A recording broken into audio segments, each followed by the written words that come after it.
ginagawa ninyo doon? Engineering na. Okay, engineering. Ito yung design na yun. Kita po yung mga tutal. Ako na yung system kay Don, kaya mga kay client ko. Tapos i-govern ko kaya na pag-tutal na po yung design. Bali yung design siya, doon na rin mag-isa po yung pagkaklarin yung proposal na para kay client. So sa Makati, walang action na nangyayari. Sir, meron. Sino nag-actual nun? Bago di ba si... Parang Satcom siya. Parang Sinong nag-discom? si Sajin. Ayun yung nagiging time system before storm nababalik kay engineering. Tapos ipopropose na ulit kay client na dahil sa actual versus. Okay, ganito, umpisahan natin. Kapag may project, ibabato ni client sa atin. Tama? Bibigay sa atin ni client. Pag naibato ni client, mag-i-scom. Tama? Ibig sabihin, si client, wala siyang ginawang actual. Wala, di ba? Wala siyang ginawang actual. Ang pagdating ng scom, sino mag-actual? Ayun. Doon tayo nagkakaproblema. Doon pa lang sa scom, kasi lahat ng mga ito, lahat ng mga ginagawa ninyo yan, galing nyo sa scom eh. Tama? Imposible naman na nanghula lang kayo doon sa planning. Ano yung tapos yung tapos yung PM sa may propose na plan sa design. Oo nga. Pag na-approve, pero pag na-approve na, ginawa na dito, pagdating sa site, babalik na naman dito, mali. Ano nga sir, ba't nila yung na-approve kung Dapat ganito, itama natin. Tapos kung pa lang, itama na lahat. Kasi doon ang nagaling sa SCOM yan eh. So, kayo, susunod kayo sa drawing, sa plano. Hindi kayo nag-SCOM, hindi kayo nag-actual. Hindi nyo naman trabaho na pumunta doon para mag-actual. Pero ano mas magandang gawin? Kailangan talaga may tulad ng ginawa natin sa Parañaque. Diba? Ginawa niyo dito yung gondola, diba? Tapos, pinaktual. Doon tayo nag-modify tayo doon, diba? Hindi nasunod yung ating ginawa. Oo. So ganito, itama natin kasi bakit? Mau-audit kayo dyan. OT. Diba? Bakit ang tagal ng gawa? Kasi dami-dami tayo dyan. Tatanungin ko, tatanungin ka, tatanungin kami. Lahat tayo eh, dami dyan eh. Hindi lang kayo. Kasi, doon pa lang sa SCOM, kailangan tama na. Kailangan pa magsama ng welder sa SCOM. Ang kailangan sa SCOM engineer sa QC. Oo. Ikaw kasama ka dapat doon. Tapos ikaw magsusukat. Sa lahat ng SCOM kasama ka. Hindi pwede. Hindi sir, nasa-approve nila yun. Hindi naman susunod sa kung anong gagawin namin. Oo nga. Pag hindi ka pinayagan, doon nga tayo nagkakaproblema eh. Yung sa akin yung sir, yung project ko namin. Kasi may project ko kami ngayon sa dinas ko lang. Oo. Hindi ko rin susunod. Nangyari sir, sa quality credit na lang. Hindi na susunod. Nagpapapa ako ng credit na. Oo. Nangyari din sa pag ano po, pinaparagin ko yung operation. Hindi na po yung mga quality credit. Kaya po, kinukuha na naman yung directly sa production namin. Kaya ano sir, siyempre po nag-divide din ang sarili ng mga talaga. Ibig sabihin, kunin na yan, dali na yan sa site. Kailangan matapos yan. Ano sir, dati nag-hold kami, di ba sir? Nag-hold kayo. Pag hindi pa nagtatapos yung project, kami ang tagagawin. Anong nangyari?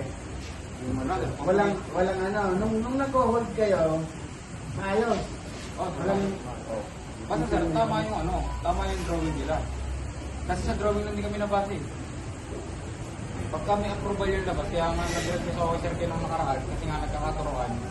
Bago ilabas yung drawing dito, kailangan pirmado lahat kung saan dumaan yung iba sa kanilang tatlo. May tinatawag lang sir na yung process. magkano ako sir. Bali, yung mag-yung tapos ano ka bali, kasama na rin dito sa communication sa kasi. Oo. Ano po, yung nakapos hindi po dito namin yung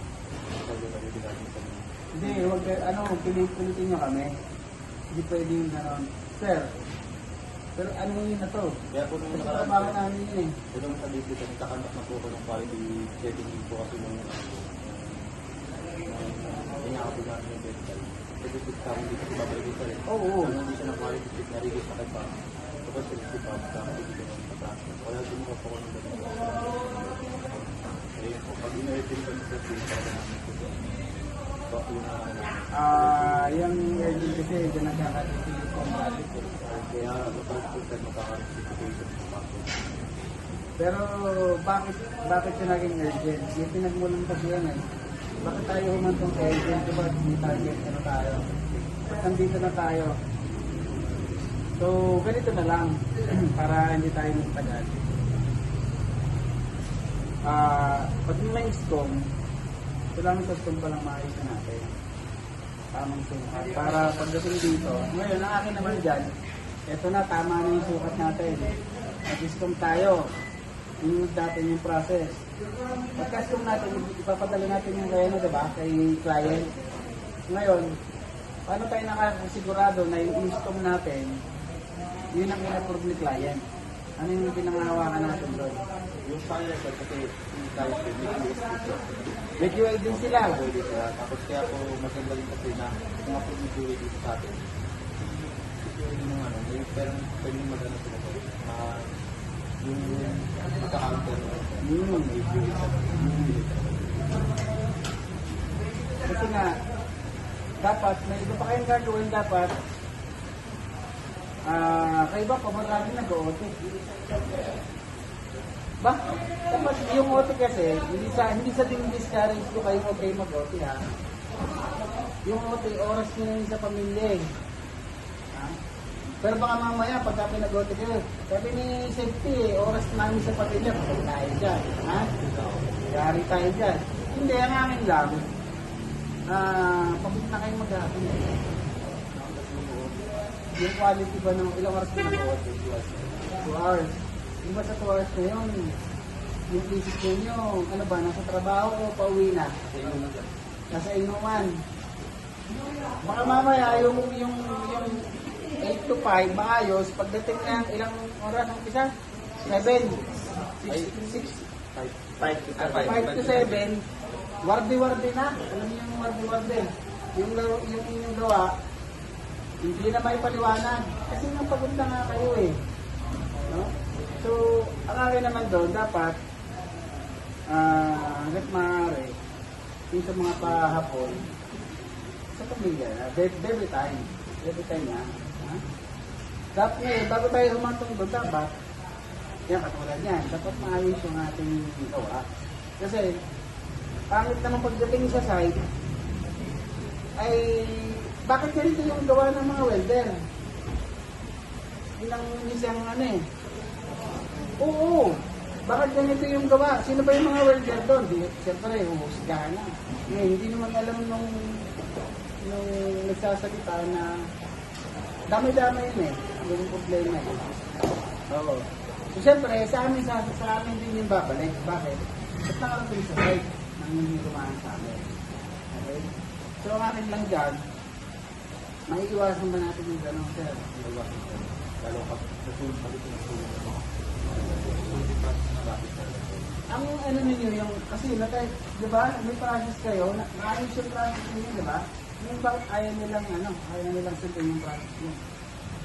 Hindi ba kayo pwedeng mamaniligan na ito po yung process namin, dito